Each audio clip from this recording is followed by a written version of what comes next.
नमस्कार दोस्तों, अरु लीगल एकेडमी में आपका बहुत बहुत स्वागत है।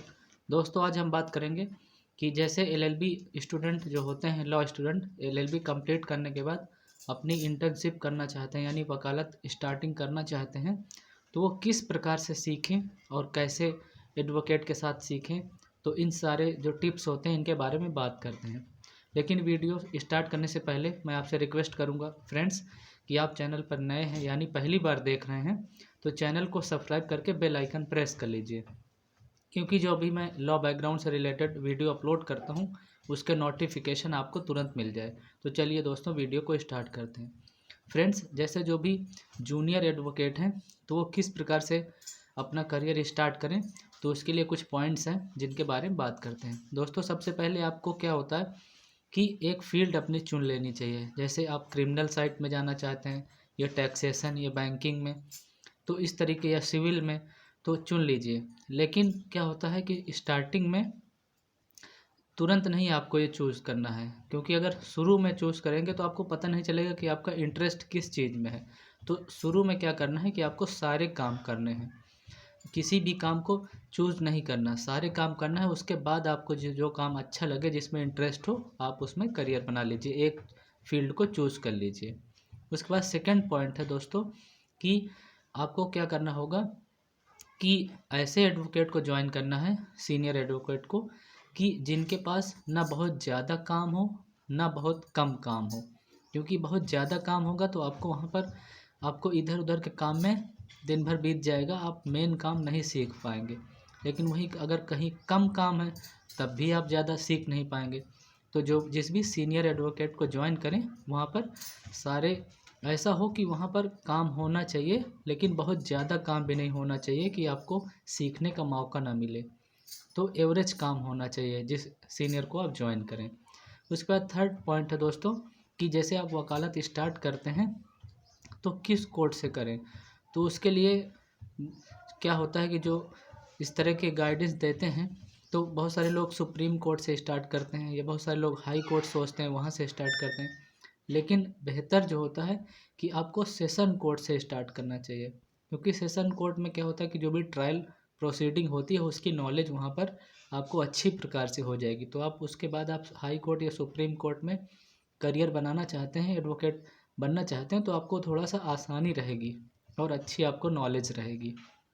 लेकिन ऐसा ये भी नहीं है कि आप जा नहीं सकते हाई कोर्ट या सुप्रीम कोर्ट।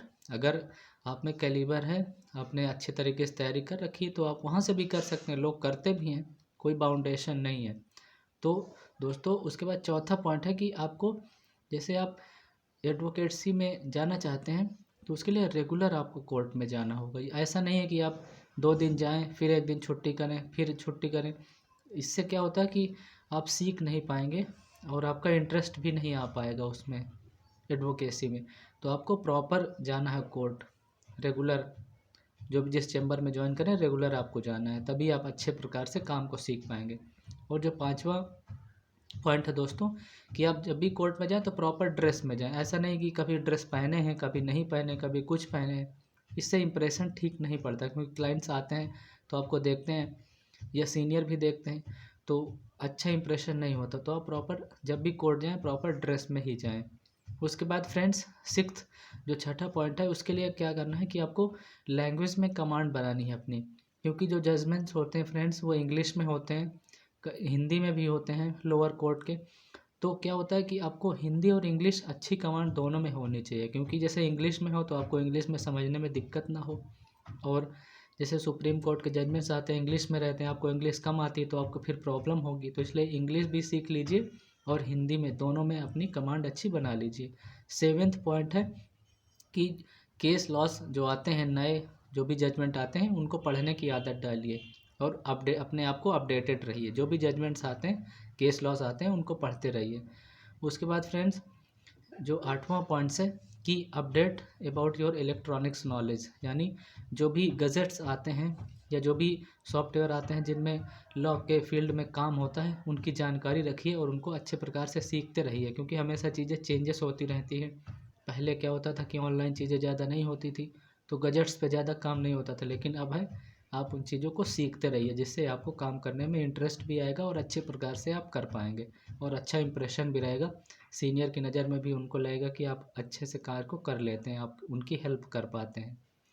नौवां पॉइंट फ्रेंड्स, कि जो ज़रूरी होता है कोर्ट में आर्गूमेंट करना सीखें। जो भी छोटे छोटे जैसे बहस होती है, आर्गूमेंट होती हैं, उनमें सीनियर कहें तो उनमें हिचकिचाए नहीं, उनसे राय लेकर जिसमें कहें उसमें आप बहस करना स्टार्ट कीजिए। उसके बाद जब फाइनल आर्गूमेंट होती है, फिर जब उनको लगेगा कि आप अच्छे तरीके से सीख रहे हैं, उसमें भी वो आपको मौका देंगे, तो आप धीरे धीरे सीख जाएंगे। तो दोस्तों, ये कुछ पॉइंट्स थे जो मैंने आपको बताए हैं, जिनको आप फॉलो करेंगे तो बिल्कुल आप एडवोकेसी में सक्सेसफुल एडवोकेट बन सकते हैं। तो दोस्तों, आशा करता हूँ जो भी इन्फॉर्मेशन दी है एडवोकेट से रिलेटेड जूनियर लॉयर्स को ज़रूर पसंद आएगी। इस तरह के लीगल इन्फॉर्मेशन से रिलेटेड जो वीडियो अपलोड करता हूँ, उसको देखने के लिए आप इस वीडियो को ज़्यादा से ज़्यादा शेयर कीजिए। कोई क्वेश्चन है तो आप क्वेश्चन भी पूछ सकते हैं, और चैनल को सब्सक्राइब करके बेल आइकन प्रेस कर लीजिए। फ्रेंड्स, आज के लिए इतना ही। Thank you so much watching for this video. Stay connected and जय हिंद, जय भारत।